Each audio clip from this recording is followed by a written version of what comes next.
The first night with the Duke episode 11ல என்ன நடக்குது பார்க்கலாம். அதுக்கு முன்னாடி நம்ம சேனலை சப்ஸ்கிரைப் பண்ணிக்கோங்க. கூடவே பக்கத்துல இருக்க பெல் ஐக்கானை கிளிக் பண்ணிக்கோங்க. மறக்காம ஒரே ஒரு லைக் போடுங்க. வாங்க இப்ப வீடியோக்குள்ள போகலாம். எடுத்த உடனே ஹீரோக்கும் பார்பேரியன்ஸ்க்கும் போர் நடந்துட்டு இருக்கு. இன்னொரு பக்கம் ஹீரோ வீட்டுக்கு போறதுக்காக அவங்க திங்ஸை பேக் பண்ணிட்டு இருக்க ஒரு டிராயர்ல ஒரு கீ செயின் கிடைக்குது. அப்போ பிரசன்ட்ல இருக்க சன் சாக்குக்கு தலை சுத்துது. அதாவது ஹீரோனியும் நாவல்ல இருந்த கேரக்டரும் இடம் மாறிட்டாங்க. நாவல்ல இருந்த கேரக்டர் இப்போ பிரசன்ட்ல வாழ்ந்துட்டு இருக்கு. அவங்களுக்கு நம்ம ஹீரோனி பேரான கிம்மு கொடுத்துடலாம். நாவல்ல இருக்க ஹீரோனினே சொல்லலாம். கிம்முக்கு அங்க தலை சுத்த, இன்னொரு பக்கம் நாவல்ல இருக்க ஹீரோனிக்கும் தலை சுத்துது. ஒரு கட்டத்துல மயங்கி விழுந்துடுறாங்க. மறாத நாள் தான் கண் முழிச்சு பாக்குறாங்க. ஹீரோனி கண் முழிச்சதை பார்த்த பேங்க் அவங்கள தூக்கி உட்கார வச்சுட்டு நல்லா இருக்கீங்களான்னு கேக்குறா. ஹீரோனியும் நல்லா இருக்கான்னு தலையாட்ட, ஹீரோவும் இப்ப இங்க இல்ல, நீங்க மயங்கி விழுந்ததை பார்த்து ரொம்ப பயந்துட்டேன்னு சொல்றா. அப்ப ஹீரோனி அவ கையில இருந்த கீ செயினை பாக்குறா. அந்த கீ செயினை அவ காலேஜ் பக்கத்துல வாங்கியிருப்பா. அது எப்படி இங்க வந்துச்சுன்னு யோசிக்கிறா. உடனே பேங்க் கிட்ட இந்த கீ செயின் எப்படி நம்ம வீட்டுக்கு வந்துச்சுன்னு கேக்குறாங்க. அதுக்கு பேங்க் இந்த கீ செயினை ஷாமன் கிட்ட இருந்து வாங்கிட்டு வந்ததா சொல்றா.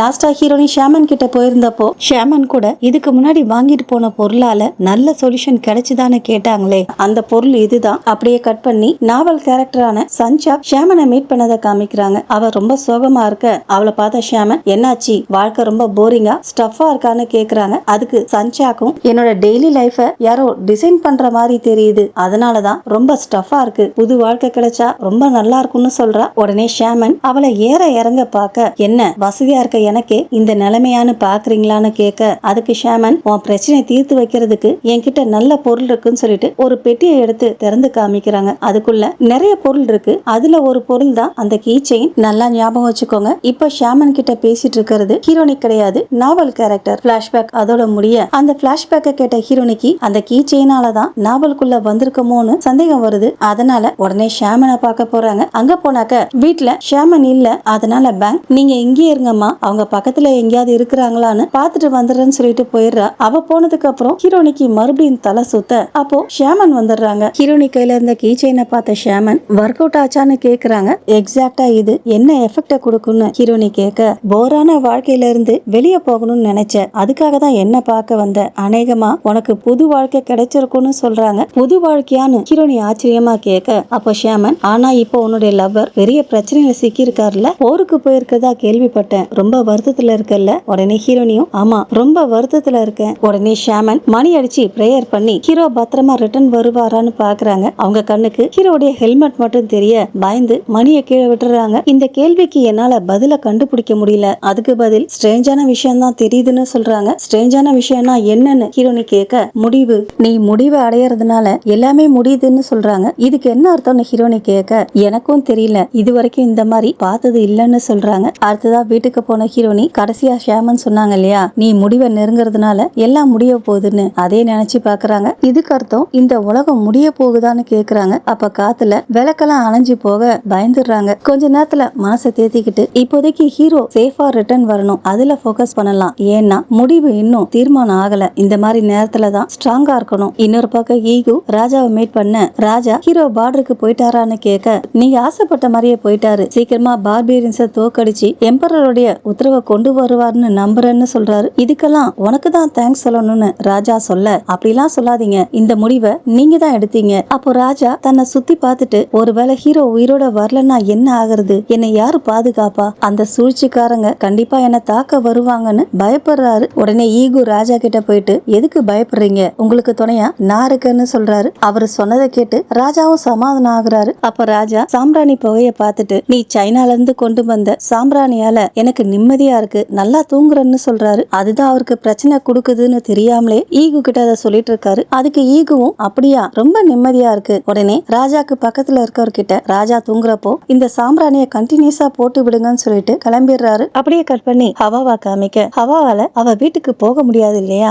அதனால வெளியே எங்கேயாவது தங்கலாமான்னு பாக்குறா. அப்போ ஒரு வீட்டுல இருந்து ஒரு லேடியும் ஜென்னும் பேசுற சத்தம் கேக்குது. ஜென் சொல்றாரு, இதுக்கப்புறமும் உன்னை என்னால மறைச்சு வைக்க முடியாது, நீ மாட்டிக்கிட்டா எனக்கும் தண்டனை கிடைக்கும்னு சொல்ல, அதுக்கு அந்த லேடி யூனியா பாத்துட்டா என்ன ஆகுறதுன்னு கேக்குறாங்க. அதாவது ஹீரோனிக்கு யூனியா எழுதின லெட்டரை ஹீரோ எழுதினார்னு கொண்டு போய் கொடுத்தா இல்லையா, அந்த பொண்ணு இவதான். இப்போ இந்த உண்மை ஹவாக்கும் தெரிஞ்சு போயிடுது. மறாவது நாள் ஹீரோனி ஹீரோ வீட்டுக்கு போயிடுறாங்க. எங்க பார்த்தாலும் ஹீரோ இருக்கிற மாதிரியே தோணுது, ரொம்ப வருத்தப்படுறாங்க. அடுத்ததா காய்கறி வாங்குறதுக்கு கடை தெருவுக்கு போறாங்க. அங்க ஒரு ஜோடி போக அவங்கள பார்த்த உடனே இதுக்கு முன்னாடி ஹீரோவும் ஹீரோனியும் ஹீரோனி இந்த மாதிரி ஜோடியா போயிருப்பாங்க இல்லையா, அது ஞாபகத்துக்கு வருது. அதை நினைச்சு பார்த்துட்டு திரும்புறப்போ ஈகுவோட நாய்க்குட்டி நின்னுட்டு இருக்கு. அதை பார்த்துட்டே இருக்கும்போது ஈகுவும் வந்துடுறாரு. வந்தவர் நாய்க்குட்டியை தூக்கிக்கிட்டு, ஹீரோனி இதுக்கு என்னை விட ஒன்னதான் பிடிச்சிருக்கு, அவரு பேரை சொல்லி கூப்பிட்ட உடனே ஹீரோனிக்கு முகம் மாறிடுது. அதை பார்த்த ஈகு, என்னாச்சு இப்ப நீ ரொம்ப மாறிட்டேன்னு கேக்குறாரு. எனக்கு கல்யாணம் ஆயிடுச்சு, இதுக்கப்புறம் பேரை சொல்லி கூப்பிடாதீங்கன்னு சொல்ல, அப்படியா, நீ ஹீரோ மாதிரி ஆளை கல்யாணம் பண்ணிக்க மாட்டேன்னு நினைச்சேன்.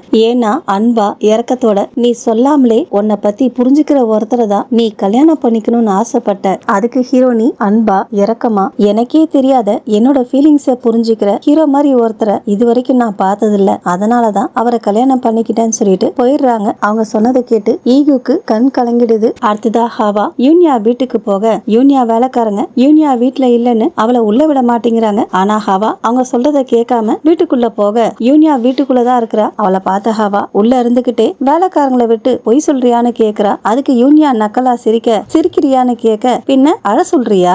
இல்லம்மா சேர்த்து வச்சுக்கோ, இப்பயே அழுதுட்டா நல்லா இருக்காதுல்ல சொன்னா ஹாவா டேபிள் மேல இருந்த டீயை எடுக்க, தான் மேலதான் ஊத்த வராலோ நினைச்சு யூனியா கண்ணை முடிக்க, ஆனா அவ மேல டீயை ஊத்தாம ஹாவா குடிக்கிறா. குடிச்சு முடிச்சிட்டு, பயந்தாங்கோலி நீ எல்லாம் எனக்கு மேட்சே கிடையாது, தேவையில்லாம பேசாத, எதுக்கு வந்திருக்கன்னு யூனியா கேட்க, விட்னஸ பிடிச்சிட்டேன், உன் மேல ராயல் இன்வெஸ்டிகேஷன் பீரோல கம்ப்ளைண்ட் கொடுக்க போறேன்னு சொல்றா. அப்படியா, ஐயோ எனக்கு ரொம்ப பயமா இருக்குன்னு யூனியா சொல்ல, என்னடி இந்த மாதிரி பேசுறேன்னு ஹாவா கேட்க, ஆச்சரியப்பட்டு கோவப்பட்டு அழுது வெறுத்து போயிருக்கேன், விசாரிக்கிறப்பவும் இதே கான்பிடென்டோட இருக்கிறியான்னு பாப்போம், ஆனா விசாரணைய நீ பாப்பியான்னு தெரியலையேன்னு யூனியா கேட்க, என்ன சொல்றன்னு ஹவா கேட்க, அந்த டீல என்ன இருக்குன்னே தெரியாம ஃபுல்லா குடிச்சு முடிச்சியே, அதை கேட்ட ஹவா அதுல ஏதாவது விஷம் கலந்தியான்னு கேட்க, அவ பயந்ததை பார்த்து யூனியா சிரிச்சிட்டு, சும்மா விளையாட்டுக்கு சொன்னேன், பயப்படாதன்னு சொல்றா. அடுத்ததான் அந்த சூழ்ச்சி கும்பல காமிக்கிறாங்க. அப்போ ஈகு காதுல ஒருத்தன் ஏதோ சொல்லிட்டு போக, அதை கேட்ட ஈகு விழுந்து விழுந்து சிரிக்கிறான். மத்தவங்களுக்கு எல்லாம் ஒன்னும் புரியல. அதை பார்த்த ஈகு முடிவை பாக்குறதுக்கு நேரம் வந்துருச்சுன்னு சொல்லிட்டு மறுபடியும் சிரிக்கிறான். அப்படியே கட் பண்ணி ஹீரோ வீட்டை காமிக்க, ஹீரோ வீட்டுல இருக்க வேலைக்காரங்க எல்லாம் கும்பலா நின்னு அழுதுட்டு இருக்காங்க. அப்போ அங்க வந்த ஹீரோனி என்ன ஆச்சுன்னு கேட்க, சோல்ஜர்ஸ் ஹீரோடைய ஹெல்மெட்டையும், ஹீரோனி கடைசியா ஹீரோ கிட்ட ஒரு கர்ச்சீஃப் கொடுத்தாங்க இல்லையா, அதையும் கொண்டு வந்திருக்காங்க. ஹீரோ போர்ல வீர மரணம் அடைஞ்சிட்டதா சொல்றாங்க. ஆனா ஹீரோனி அதை நம்ப மாட்டேங்கிறாங்க. அவரு பாடி எங்கன்னு கேக்குறாங்க. பாடி கிடைக்கலன்னு சோல்ஜர்ஸ் சொல்ல, அவரு பாடிய பாத்தீங்களா? பாக்கல, அப்படின்னா அவர் இறந்து போயிருக்க மாட்டாரு. அதுக்கு அந்த சோல்ஜர் சொல்றாரு, பார்பேரியன்ஸ் அவங்க கூட சண்டை போடுற எதிரிங்க கமாண்டரோடைய பாடியை எடுத்துட்டு போய் பப்ளிக்கா அதை வைப்பாங்களாம், அதுக்காக தான் ஹீரோ பாடியை கொண்டு போயிட்டதா சொல்றாரு. சோல்ஜர் சொன்னதை கேட்டு வேலைக்காரங்களாம் இன்னும் அழ.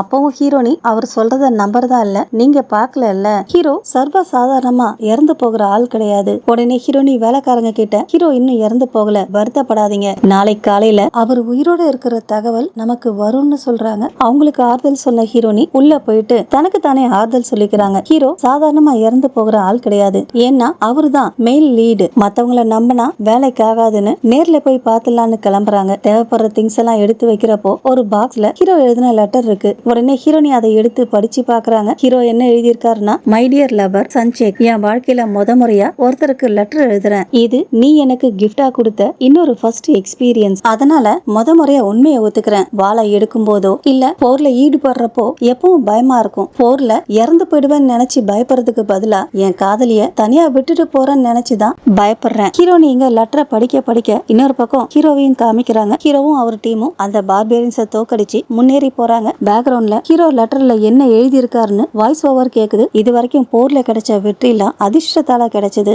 அடுத்ததா 2வது லெவல் பார்பேரியன்ஸ் வராங்க. அவங்க கூடயும் ஹீரோவும் அவங்க டீமும் மோதுறாங்க. இந்த பார்பேரியன்ஸ் டீமையும் தோக்கடிச்சிடுறாங்க. அப்போ 2வது டீமை சேர்ந்த பார்பேரியன், ஹீரோ இப்போ உன் கதை முடிஞ்சிருச்சுன்னு சொல்றான். ஹீரோக்கு ஒன்னும் புரியல. பார்பேரியன்ஸோட தலைவன் வரான். வந்தவன் ஹீரோவை பார்த்துட்டு, ஈகு உன்னை பத்தி தான் சொன்னானா? கேட்டவன் ஹீரோ கிட்ட மோதுறான். ஹீரோ அவன் கிட்ட தோத்து போயிடுறாரு. ஏன்னா நேத்து நைட்ல இருந்து ரெஸ்ட் எடுக்காம சண்டை போட்டுட்டு இருக்காரு. அப்ப பேக்ரவுண்ட்ல நீ எனக்கு அதிர்ஷ்டத்தை தருவன்னு சொன்ன, ஆனா நான் ஏகப்பட்ட போர்ல ஜெயிச்சு தனியா தப்பிச்சேன்னு சொல்றதே அதிசயம்தான். இந்த லெட்டரை படிக்கிற என் லவ்வர் சஞ்சாக்கு அந்த அதிசயத்தை டெடிகேட் பண்றேன். அப்போ அந்த பார்பேரியன் தலைவன் ஹீரோ நோக்கி வாளை வீசுறான். இன்னொரு பக்கம் லெட்டரை படிச்சு பார்த்துட்டு ஹீரோனி அழறாங்க. அப்படியே கட் பண்ணி ஜுங்க காமிக்க, ஜுங்குக்கும் ஹீரோ இறந்து போன விஷயம் தெரிய வருது. அப்போ ஜுங் ஒரு பிளாஷ்பேக் நினைச்சு பாக்குறாரு. ஹீரோ போருக்கு போறதுக்கு முன்னாடி ஜுங்க மீட் பண்ணி, ஒருவேளை எனக்கு ஏதாவது ஆயிடுச்சுன்னா என் லவ்வரை பத்திரமா பாத்துக்கோ, ஒரு ஃப்ரெண்டா உன்கிட்ட நான் கேக்குற முதலும் கடைசி உதவி இதுன்னு சொல்றாரு. பிளாஷ்பேக்க நினைச்சு பார்த்த ஜுங் உடனே கிளம்புறாரு. இன்னொரு பக்கம் ராஜாவை காமிக்க, ராஜாக்கு ரொம்ப உடம்பு சரியில்லாம போயிடுது. அப்போ ஈகோ அவரை பார்க்க போக ஈகோ பார்த்த ராஜா ஹீரோ நினைச்சுக்கிட்டு ஹீரோ நீயான்னு கேட்க ஹீரோ போர்ல இறந்து போயிட்டதா ஈகு சொல்ல எப்படி இறந்து போனான்னு கேக்குறாரு. உங்களுக்காக போர்ல இறந்து போயிட்டான், அதுதான் அவனோட விதி. ராஜாவால சுத்தமா முடியல. அதை பார்த்த ஈகு உங்க பொறுப்புகளை வேற யார்கிட்டயாவது கொடுத்துட்டு ரெஸ்ட் எடுங்கன்னு சொல்றாரு. பொறுப்புகளை கொடுக்கறதுக்கு இளவரசன் இல்ல, அப்புறம் அந்த பொறுப்புகளை யார்கிட்ட கொடுப்பேன்னு கேக்குறாரு. அதுக்கு ஈகு சொல்றாரு, நீங்க எவ்வளவு கஷ்டப்பட்டு இந்த அரசாங்கத்தை உருவாக்கி இருக்கீங்க, இப்ப உங்களுக்கு உடம்பு முடியல. இந்த மாதிரி சமயத்துல அந்த சூழ்ச்சிக்காரங்க வந்து நாட்டை கைப்பற்றிட்டா என்ன பண்றது? அது நடக்கிறதுக்கு முன்னாடி நீங்களே யாரையாவது தேர்ந்தெடுத்து அவங்களுக்கு உங்க பதவியை விட்டு கொடுத்துருங்கன்னு சொல்றாரு. அந்த முட்டாள் ராஜாவும் யாருக்கு அந்த பதவியை கொடுக்கறதுன்னு ஈகு கிட்டே கேக்குறாரு. இன்னொரு பக்கம் ஹீரோனிய காமிக்க ஹீரோனி அவங்க திங்ஸ் எல்லாம் பேக் பண்ணிட்டு ஹீரோ தேடி கிளம்புறாங்க. கரெக்டா அப்போ ஈகு அங்க வராரு. வந்தவர் ஹீரோனி கிட்ட ஹீரோவை பத்தி கேள்விப்பட்டேன், நீயும் ஷாக்ல இருப்பல்ல, பாவம் அவன் அங்க போய் இறந்து போவான்னு யாரும் எதிர்பார்க்கலன்னு சொல்றாரு. அதுக்கு ஹீரோயினி அவர் இன்னும் இறந்து போகல, ராஜாவை கன்வின்ஸ் பண்ணி அவரை காப்பாத்துறதுக்கு ஆட்களை அனுப்ப சொல்ல போறேன்னு சொல்றாங்க. அங்க போனாக்க யாரும் உயிரோட திரும்பி வரமாட்டாங்கன்னு ராஜாக்கு நல்லாவே தெரியும். அவர்கிட்ட போய் பேசுறதெல்லாம் வேஸ்ட். அவரும் ஹீரோவை காப்பாத்துறதுக்காக யாரையும் அனுப்ப மாட்டாரு. இன்னொரு பக்கம் ஜுங்க காமிக்க ஜுங் வீட்ல இருந்து கிளம்ப அவரோட அப்பா போக கூடாதுன்னு தடுக்கிறாரு. ஹீரோவை காப்பாத்த போகணும்னு ஜுங் சொல்ல அவன் ஏற்கனவே இறந்து போயிட்டான், போகாதன்னு சொல்றாரு. அப்படின்னா அவன் உடம்பையாவது கொண்டு வரேன்னு ஜுங் சொல்ல உன் குடும்பத்துக்கே துரோகம் பண்றியான்னு அப்பா கேட்க அதை கேட்ட ஜுங் அப்படின்னா இதுக்கப்புறம் நான் உங்க பையன் கிடையாதுன்னு நினைச்சுக்கோங்கன்னு சொல்லிட்டு ஜுங் கிளம்ப அவரோட அப்பா வாளை வச்சு ஜுங்க தடுத்து வாசப்படியை தாண்டி காலை வச்சு நான் துண்டா நறுக்கிடுவேன்னு சொல்றாரு. அதுக்கு ஜுங் நீங்க ஆசைப்படுற அந்த புது உலகம் எப்படி இருக்கும்னு எனக்கு தெரியாது, ஆனா என் அம்மா உயிரோட இருந்திருந்தா என் முடிவை நம்பி இருப்பாங்க. உங்களால வாழ்க்கை முழுக்க குற்ற உணர்ச்சியோட வாழறதுக்கு பதிலா அவமானத்தோட வாழறது பெட்டர்னு சொல்றாரு. அதை கேட்ட அப்பா என்னடா சொன்னு கத்த அதுக்கு ஜுங் இதுக்கப்புறம் என் வாழ்க்கையை நானே பாத்துக்கிறேன்னு சொல்லிட்டு போயிடுறாரு. இன்னொரு பக்கம் ஹீரோனி எனக்காக ராஜா கிட்ட பேச முடியுமான்னு கேட்க நீ எனக்கு உதவி பண்ணா நான் பண்றேன்னு சொல்றாரு. என்ன உதவின்னு கேட்டாக்க அவரை கல்யாணம் பண்ணிக்க சொல்றாரு. என்ன உளறீங்க, ஹீரோவை காப்பாத்தினா என்ன வேணாலும் பண்றேன்னு அன்னைக்கு சொன்னீங்க, நான் ஏற்கனவே ஹீரோக்கு சொந்தமானவ, எனக்கும் தெரியும், அப்புறம் ஏன் இதெல்லாம் பண்றீங்க? உடனே ஈகு ஹீரோனி கைய பிடிச்சு ஏன்னா எப்பவுமே நீ எனக்கு சொந்தமானவ, அந்த ஹீரோ தான் என்கிட்ட இருந்து உன்னை திருடிக்கிட்டான். உடனே ஹீரோனி அவன் கைய உதறி விட்டுட்டு என்னைக்கும் உனக்கு சொந்தமாக மாட்டான்னு சொல்றாங்க. இதுக்கப்புறம் ஹீரோ உயிரோட திரும்பி வரமாட்டான், இனி நீ எனக்கு தான் சொந்தம்னு சொல்றாரு. ஏன்டா அவருக்கு இந்த மாதிரி பண்ணன்னு கேட்க என்னோட பொக்கிஷத்தை அவன் திருடிக்கிட்டான், உனக்கு ஏற்கனவே தெரியும்ல, சின்ன வயசுல அவருக்கு வேற வழி தெரியல, மறுபடியும் உன்னை பார்த்தப்போ எவ்வளவு வேதனைப்பட்டாரு தெரியுமா, அப்போ என்னோட வலியும் வேதனையும் உன் கண்ணுக்கு தெரியலையா, சீக்கிரமா என்னோட கோலை அச்சீவ் பண்ணிடுவேன், உன்னை சந்தோஷமா பாத்துக்கிறேன், நீ என்ன ஏத்துக்கிட்டா போதும். அவன் பேசினதுல இருந்தே ஹீரோனி ஈகவும் அந்த சூழ்ச்சி கும்பல்ல ஒருத்தன்னு புரிஞ்சுக்கிறாங்க. அத அவன்கிட்டயே கேட்டுறாங்க. அவனும் சிரிச்சுக்கிட்டே பரவாயில்லையே சீக்கிரமா கண்டுபிடிச்சிட்டேன்னு சொல்றான். அப்படின்னா இவ்வளவு நாளா ஹீரோவை கஷ்டப்படுனது நீதானான்னு கேட்க மறுபடியும் அவனை பத்தி பேசாத, உனக்கு பிடிக்கலனாலும் நான் சொல்றத நீ கேட்டுதான் ஆகணும், ஹீரோ தான் என்னுடைய ஹஸ்பண்ட், நீ என்ன கொன்னாலும் உன்னை கல்யாணம் பண்ணிக்க மாட்டேன்னு சொல்றாங்க. உடனே ஈகு ஹீரோனி கிட்ட மிஸ்பிஹேவ் பண்ண கடுப்பான ஹீரோனி ஒரு அற விடுறாங்க. உனக்கு எவ்வளவு தைரியம் இருந்தா இந்த மாதிரி பண்ணுவன்னு அவன் கேட்க உன் கேவலமான வாயில என் பேரை சொல்லாத, இதுக்கப்புறம் உன் வழிய பத்திலாம் எனக்கு கவலை கிடையாதுன்னு சொல்லிட்டு போயிடுறாங்க. மறுநாள் அரசவையில ஈகு எல்லார்கிட்டையும் ராஜா பதவியை துறக்க போறாருன்னு சொல்ல அதை கேட்ட ஹீரோனி அப்பா திடீர்னு ஏன் இந்த முடிவு எடுத்தாருன்னு கேட்க இன்னொருத்தர் அவருக்கு வாரிசு இல்லையே அப்புறம் எப்படின்னு கேக்குறாரு. அதுக்கு ராஜா அவர் பதவியை ஈகுக்கு கொடுக்க போறதா சொல்ல ஹீரோனி அப்பாவும் அவர் கூட சேர்ந்தவங்களும் அதை எதிர்க்கிறாங்க. இன்னொரு பக்கம் ஹவா அப்பா இது ராஜாவுடைய முடிவு, அதை எதிர்க்கிறதுக்கு உங்களுக்கு உரிமை இல்லைன்னு சொல்றாரு. அடுத்ததா ஜுங்க அப்பா ராஜா பதவியை ஏத்துக்கிறதுக்கு ஈகுவை தவிர வேற யாருக்கும் தகுதி இல்லைன்னு சொல்றாரு. ராஜா தான் பிடிவாதம் பிடிக்கிறாருன்னு ஈகு சொல்ல நாட்டோட எதிர்காலமும் பாதுகாப்பும் அதுலதான் அடங்கி இருக்குன்னு ஹீரோனி அப்பா சொல்ல அதுக்கு இன்னொருத்தர் ராஜா பிடிவாதம் பிடிக்கிறாருன்னா ஹீரோ மாதிரி இன்னும் சில ரிலேட்டிவ்ஸ் இருக்காங்கல்ல அவங்க கிட்ட பதவியை கொடுக்கலான்னு சொல்றாரு. உடனே ஈகு அவர்கிட்ட போயிட்டு ஹீரோ இறந்து போயிட்டான், அதுவும் இல்லாம அவன் ராஜா உத்தரவு மீறி நடந்திருக்கான், உங்களுக்கு எவ்வளவு தைரியம் இருந்தா மறுபடியும் ஹீரோவை பத்தி பேசுவீங்க, இதுல இருந்தே நீங்க ஹீரோ பக்கம்னு புரியுது சொன்னவன் அங்கேயே அவரை போட்டு தள்ளுறான். இன்னொரு பக்கம் ஹீரோனியும் ஜுங்கும் ஹீரோ தேடி போய்கிட்டு இருக்க அப்போ சில வீரர்கள் வந்து ஹீரோனிய துரோகியோட பொண்ணுன்னு சொல்லி அரெஸ்ட் பண்ணி கூட்டிட்டு போறாங்க. என்ன விஷயம்னா நேத்து ராத்திரியே ஹீரோனி அப்பாவை அந்த சூழ்ச்சி கும்பலோட தலைவர்னு அரெஸ்ட் பண்ணிருக்காங்க. அவரு மட்டும் இல்ல குடும்பத்தை சேர்ந்த மத்தவங்களையும் அரெஸ்ட் பண்ணிருக்காங்க. பத்தாவதுக்கு பொய்யான எவிடன்ஸ அவங்க வீட்டுல மறைச்சி வச்சிருந்து அதையும் எடுக்கிறாங்க. இதெல்லாம் ஈகு வேலைதான். ஈகு என்ன பண்றான்னா ராஜா கிட்ட போயிட்டு சூழ்ச்சி கும்பலுக்கு ஹீரோனி அப்பா தான் தலைவர்னு சொல்லி அவங்கள என்ன பண்ணட்டும்னு கேட்க ராஜாவும் உனக்கு என்ன தோணுதோ அதை பண்ணுன்னு சொல்லிடுறாரு. மறுநாள் ஹீரோனி அவங்க ஃபேமிலி மொத்தத்தையும் ஒரு இடத்துல உட்கார வைக்க ஹீரோனி அம்மா அப்பா பிரதர்ஸ பார்த்து அழறாங்க. அப்பா நான் துரோகி கிடையாது, என்னைய யாரோ ஃப்ரேம் பண்ணிட்டாங்கன்னு சொல்றாரு. ஹீரோனியும் இது பொய்யான குற்றச்சாட்டு, ராஜா கிட்ட சொல்லுங்கன்னு சொல்றாங்க. ஆனா யார் ராஜா கிட்ட சொல்லுவா? இப்ப மொத்த கண்ட்ரோலும் ஈகு கிட்ட இருக்குது. அப்ப ஈகு சிரிச்சுக்கிட்டே அங்க வரான். அவனை பார்த்து ஹீரோனி அதிர்ச்சியாக, அப்போ ஹீரோனிய பார்த்து உனக்கு இது ரொம்ப கஷ்டமா இருக்கும்ல, ஆனா நீ தானே இந்த பாதையை தேர்ந்தெடுத்த, அதனால ஏத்துக்கிட்டு தான் ஆகணும். அடுத்ததா மத்தவங்கள பார்த்து உங்க பொண்ணாலதான் உங்களுக்கு இந்த நிலைமை, உங்க எல்லாரையும் மொத்தமா அனுப்பி வச்சிடறேன்னு சொல்றான். ஹீரோனி வேண்டாம் வேண்டான்னு கத்துறாங்க. அதை பார்த்த ஈகு கத்துறவள முதல்ல அனுப்பி வைங்கன்னு சொல்ல அவன் உத்தரவு கொடுத்த உடனே ஒருத்தன் கத்திய சொல்லிட்டு வர அதை பார்த்து மத்தவங்க எல்லாம் பதறாங்க. ஹீரோனி கழுத்துக்கிட்ட கத்தி போக அப்படியே அந்த இடம் ஃப்ரீஸ் ஆகுது. அப்படியே கட் பண்ணி பிரசன்டா காமிக்க சிஸ்டத்துல சர்வரோட கனெக்ட் ஆக முடியலன்னு எரர் காமிக்குது. என்ன விஷயம்னா இந்த நாவல அட் அ டைம்ல ஏகப்பட்ட பேர் படிக்கிறதுனால சர்வர் கிராஷ் ஆயிட்டு இருக்கு. சர்வர் கிராஷ் ஆனதுனால நாவல படிச்சவங்க கடுப்பாகிறாங்க. அவங்க எல்லாரையும் காட்டி முடிச்சிட்டு ஹீரோனிய காமிக்க நாவல்ல இருந்த ஹீரோனி பிரசன்ட்டுக்கு வந்துடுறாங்க. அவங்களுக்கு எதிர்த்தாப்புல கிம் உட்கார்ந்துருக்காங்க. சின்ன கிளாரிபிகேஷன், கிம்ங்கிறது பழைய நாவல்ல இருந்த சன்சாக், இப்போ நாவலுக்குள்ள இருந்து வந்தவங்க தான் பிரசன்ட்ல இருந்த ஹீரோனி. ரெண்டு பேரும் ஷிஃப்ட் ஆயிட்டு இருக்காங்க. அதனால நாவல்ல இருந்து வந்தவங்கள ஹீரோனி இன்னும் பாப்கட் வச்சிருக்கவங்கள கிம்னு சொல்றேன். ரெண்டு பேரும் ஒருத்தர் பார்த்து ஆச்சரியப்பட்டு இருக்க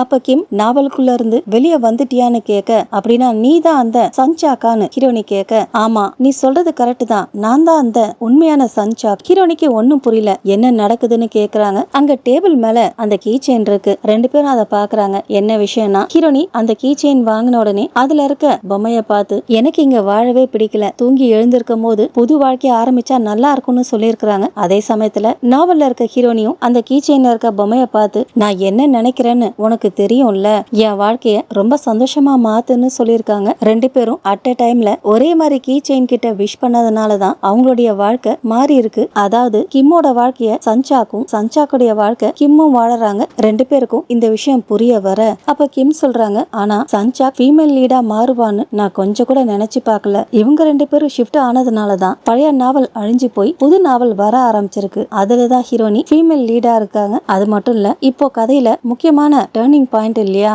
அதனாலதான் மக்கள் எல்லாரும் ஆர்வமா அந்த கதையை படிக்க ஒரே நேரத்துல ஏகப்பட்ட பேர் கதையை படிக்கிறதுக்காக அந்த சர்வர்ல லாகின் பண்ணதுனால சர்வர் டவுன் ஆயிட்டு இருக்கு. இந்த விஷயத்த ஹீரோனி கிட்ட சொன்ன கிம் சர்வர் கிராஷ் ஆனதுனாலதான் இப்ப என் குடும்பமே உயிரோட இருக்கு, அதுக்கு தேங்க்ஸ்ன்னு சொல்றாங்க. அதுக்கு ஹீரோனி ஹீரோக்கு என்னாச்சு, அவர் இறந்து போகல, உயிரோட தானே இருக்கிறாருன்னு கேக்குறாங்க. தெரியலன்னு கிம் சொல்ல அப்படியே ஹீரோவை காமிக்கிறாங்க. அப்போ பார்பேரியன் தலைவன் சொல்றான், உன் தலைய கொண்டு வந்தாக்க இந்த இடத்த எங்களுக்கு கொடுக்கறன்னு ஈகு சொன்னான், அதனால என்ன பிளேம் பண்ணாதன்னு சொல்லிட்டு ஹீரோ நோக்கி கத்திய ஓங்க. ஹீரோ தைரியமா நிமிந்து அவனை பார்க்க உனக்கு பயமா இல்லையான்னு கேக்குறான். எனக்கு சாப நினைச்செல்லாம் பயம் இல்ல சொன்ன ஹீரோனி அவருக்கு ஒரு பிரேஸ்லெட்டை போட்டு விட்டாங்க இல்லையா, அதை பார்த்து நான் இறந்ததை கேள்விப்பட்டு என் லவ்வர் வருத்தப்படுவாளே அதை நினைச்சுதான் பயப்படுறேன்னு சொல்றாரு. அடுத்ததான் அந்த பார்பேரியன் தலைவன் ஹீரோ கழுத்துக்கு நேரா வாளை கொண்டு போக அதே சமயத்துலதான் ஹீரோனி கழுத்துக்கு நேரா வாளை கொண்டு போறாங்க. அப்போ சூரிய கிரகணம் ஏற்பட மொத்த இடமும் ஃப்ரீஸ் ஆகுது. கிம் இந்த விஷயத்த ஹீரோனி கிட்ட சொல்ல அதை கேட்டு ஹீரோனிக்கு சந்தோஷமா இருக்கு. இன்னொரு பக்கம் அழுகையும் வருது. அப்ப கிம் சொல்றாங்க,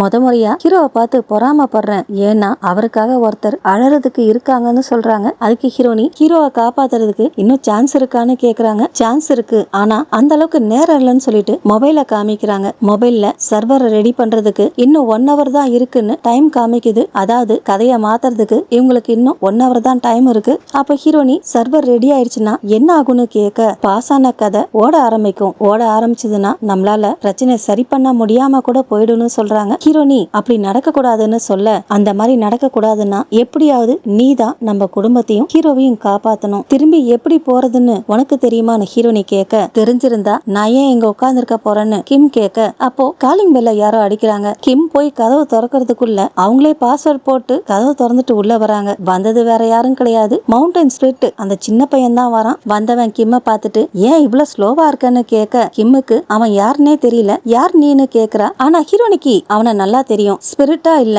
அவன் கிட்ட பிரேஸ்லெட் வாங்கினாங்க இல்லையா, அது மூலமா தெரியும் நீ தான் அந்த உலகத்தை டிசைன் பண்ணியான்னு கிம் கேட்க, அதுக்கு அந்த பையன் ஆமா அங்க லவ்வர்ஸ இணைச்சி வச்சது நான் தான், இங்க ஒரு ஆத்தரா அந்த நாவலை பப்ளிஷ் பண்ணதும் நான் தான், அப்போ அந்த சிச்சுவேஷனை நீ தான் உருவாக்குனியான்னு ஹீரோனி கேட்க, டெக்னிக்கலா சொல்லணும்னா இப்ப போய்கிட்டு இருக்க கதையில புது சன்சாக்க உருவாக்குனது நீ தான், நான் கிடையாது. அவன் அப்படி சொன்னதுக்கு அப்புறம் தான் ஹீரோனி அந்த நாவல் ரைட்டருக்கு மெசேஜ் அனுப்புனதும் பதிலுக்கு ரைட்டர் ரிப்ளை பண்ணதும் ஞாபகத்துக்கு வருது. அப்போ அந்த சின்ன பையன் சொல்றான், நாவல் இன்ட்ரெஸ்டா போறதுனால நானும் அப்படியே விட்டுட்டேன். அதுக்கு ஹீரோனி பிரச்சனை எப்படி சால்வ் பண்றது ப்ளீஸ் சொல்லுன்னு கேக்குறாங்க. கிம்மும் ஹீரோனிக்கு சப்போர்ட் பண்ணி பேசுறாங்க. கதை இந்த மாதிரியே போனாக்க அவங்க மொத்த ஃபேமிலியும் இறந்து போயிடும் இல்லையா, அதனால அதை கேட்ட அந்த சின்ன பையன், உங்களால நான் ரொம்ப சந்தோஷமா இருந்தேன், அதுக்காக உங்களுக்கு கடைசியா ஒரு முறை உதவி பண்றேன், அதுக்கு பதில் நீங்களும் ஒரு முடிவு எடுக்கணும். அதாவது இவங்க 2 பேரும் இதுக்கு முன்னாடி பழைய வாழ்க்கைய வாழ்ந்தாங்க இல்லையா, அதுக்கு போக போறாங்களா இல்ல புது வாழ்க்கையே கண்டினியூ பண்ண போறீங்களான்னு கேக்குறான். அதை கேட்டு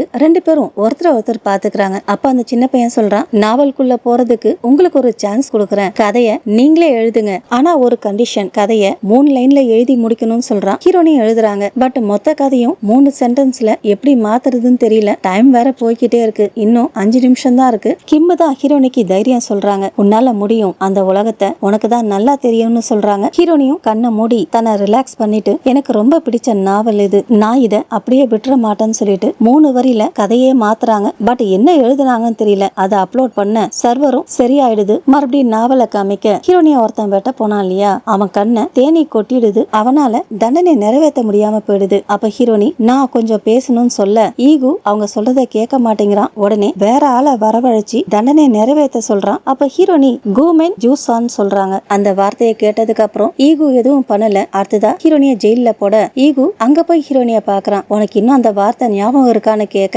நீ தானே அதை சொல்லி கொடுத்த. அப்படியே கட் பண்ணி சின்ன பிளாஷ்பேக், ஹீரோனி பிரசன்ட்டுக்கு போயிருப்பாங்க இல்லையா. கிம் ஹீரோனி கிட்ட கூமென் ஜூசான், ஈகு இந்த வார்த்தையை சொல்லிதான் சூழ்ச்சி கும்பலை உருவாக்கினானா. அதை நினைச்சு பார்த்த ஹீரோனி, ராஜாவுடைய காவலாளி மோசமானவனா இருந்தாக்க நாட்டு மக்கள் எப்படி நல்லவங்களா இருப்பாங்க, இத சொல்லி தானே சூழ்ச்சி கும்பலை உருவாக்குன. நான் நினைச்சதை விட உனக்கு நிறைய தெரிஞ்சிருக்கு, உனக்கு ராஜா பதவி மேலதானே ஆசை, அதுக்கு போட்டியா இருந்த ஹீரோவும் போயிட்டாரு, உன்னை எதிர்த்த சீஃப் ஸ்டேட் மினிஸ்டரையும் துரோகம் பண்ணாருன்னு ஜெயில போட்ட, ராஜாவை ட்ரிக் பண்ணி பதவி அடையறதுக்கு இதுதான் சரியான நேரம், ஆனா கேர்ஃபுல்லா இரு, உன் சூழ்ச்சி கும்பல்ல இருக்க அத்தனை பேரும் உன் பக்கம் தான் இருக்கிறாங்கன்னு உனக்கு தெரியுமான்னு கேக்குறாங்க. அதை கேட்ட ஈகு, உண்மையாவே எனக்காக தான் இதெல்லாம் பேசுறியா, நீ பொழைக்கிறதுக்காக ரொம்ப கஷ்டப்படுறன்னு சொல்லிட்டு போயிடுறான். இன்னொரு பக்கம் ஜுங் சில பேரை மீட் பண்ணி தப்பானதை சரி பண்ணணும்னு சொல்றாரு. இன்னொரு பக்கம் ஹவா அப்பா பாட்டிமாவை மீட் பண்றாரு. அப்ப பாட்டிமா, ஹீரோ போயிட்டான், இப்போ பிரச்சனை ஈகுன்னு சொல்றாங்க. ராஜாக்கு உடம்பு முடியாதனால அவனோட சூழ்ச்சி வேலையை ஆரம்பிச்சிட்டான், மறுபடியும் இன்னொரு ரத்த ஆறு ஓடுமோன்னு பயமா இருக்குன்னு சொல்றாங்க. அதை கேட்டு ஹவா அப்பாவும் பதறாரு. அப்ப பாட்டிமா, நம்ம ஈகுவை நம்பலாமான்னு கேக்குறாங்க. அன்னைக்கு ராத்திரி ஜெயில இருந்த ஹீரோனிய ஈகு கிட்ட கூட்டிட்டு போறாங்க. ஈகு ராஜா சேர்ல உட்கார்ந்துருக்கான். இப்பவே ராஜா மாதிரி நடிக்கிறியான்னு கேட்க, நடிக்கிறனா, சீக்கிரமாவே ராஜாவாக போறேன், உனக்கும் இன்னொரு சான்ஸ் கொடுக்கறேன், என்ன கல்யாணம் பண்ணிக்கிறியான்னு கேட்க, நான் செத்தாலும் முடியாதுன்னு ஏற்கனவே சொன்னனே, நீ என்ன கல்யாணம் பண்ணிக்கிட்டினா இந்த நாட்டுக்கே ராணி ஆயிடலாம் சொன்னவன் ஹீரோனி தலைய தொட ஹீரோனி தட்டி விடுறாங்க. சுமூகமா போகலாம் நினைச்சேன், ஆனா நீ ஒத்துக்க மாட்டேங்கிற, போர்ஸ் பண்றதை தவிர எனக்கு வேற வழி தெரியல, ஈஸியா கிடைக்கிறதும் போர் அடிக்குது. அப்படி சொன்னவன் காவலாளிங்க கிட்ட ஹீரோனிய அவன் பெட்டுக்கு இழுத்துட்டு வர சொல்றான். காவலாளிங்க உள்ள வரதுக்குள்ள ஹீரோனி அங்கிருந்து தப்பிச்சு ஓட காவலாளிங்களும் துரத்துக்கிட்டே போறாங்க. ஹீரோனியால ரொம்ப தூரம் ஓட முடியல, ஒரு கட்டத்துல நின்னுறாங்க. 2 பக்கமும் தண்ணி இருக்கு. ஹீரோனி தண்ணிய பாக்க, அப்ப அங்க வந்த ஈகு, என்னாச்சு, தண்ணியில குதிக்கலாம் இல்ல வேற ஏதாவது பண்ணலாம்னு யோசிக்கிறியா, முடிச்சுக்கோ, அப்பதான் உனக்கு லாஸ்ட் சான்ஸ் கிடைக்கும்னு ஹீரோனி சொல்ல, சான்ஸ் எல்லாம் கிடைக்காது, நாம தான் உருவாக்கணும் சொன்னவன் ஹீரோனி கழுத்துல வாழை வைக்க, ஹீரோனி எதுவும் சொல்லாம அமைதியா நிக்க, வாழை எடுத்தவன் நான் இதை பண்ண விரும்பலன்னு ஏதோ சொல்ல வரான். அதுக்குள்ள ஹீரோனி அவன் கையில இருந்த வாழை பிடுங்கி அவனை தாக்கலான்னு போறாங்க. ஆனா அவன் ஹீரோனி கையில இருந்த வாழை ஈஸியா தட்டி விட்டுறான். பழைய பழக்கத்துக்காக நீ பண்ண எல்லாத்தையும் பொறுத்துக்கிட்ட, ஆனா இப்போ நீ இறக்குறதுக்கு நீ தான் காரணம்னு சொல்லிட்டு வாழை ஓங்க, அப்போ ஒரு அம்பு பாஞ்சு வந்து அந்த வாழை தட்டி விடுது. எல்லாரும் திரும்பி வாசல பார்க்க கெத்தா ஹீரோ வராரு. அப்படியே கட் பண்ணி எபிலா காமிக்கிறாங்க. அந்த சின்ன பையன் 2 பேரையும் முடிவெடுக்க சொன்னா இல்லையா, 2 பேரும் இப்ப கிடைச்சிருக்க புது வாழ்க்கை தான் வாழணும்னு ஆசைப்படுறாங்க. ஹீரோனிக்கு கொஞ்ச நாள் வாழ்ந்தாலும் ஹீரோ கூட வாழணும்னு ஆசை, அதே மாதிரி கிம்முக்கு சுதந்திரமா வாழணும்னு ஆசை, அது இந்த பீரியட்ல தான் முடியுது. அதனாலதான் 2 பேரும் கிடைச்சிருக்க புது வாழ்க்கைய வாழணும்னு முடிவெடுக்கிறாங்க. அதோட தான் இந்த எபிசோட் முடியுது. ஓகே ஃப்ரெண்ட்ஸ், இந்த வீடியோ உங்களுக்கு பிடிச்சிருந்தா நம்ம சேனலை லைக் பண்ணுங்க, ஷேர் பண்ணுங்க. தேங்க்ஸ் ஃபார் வாட்சிங்.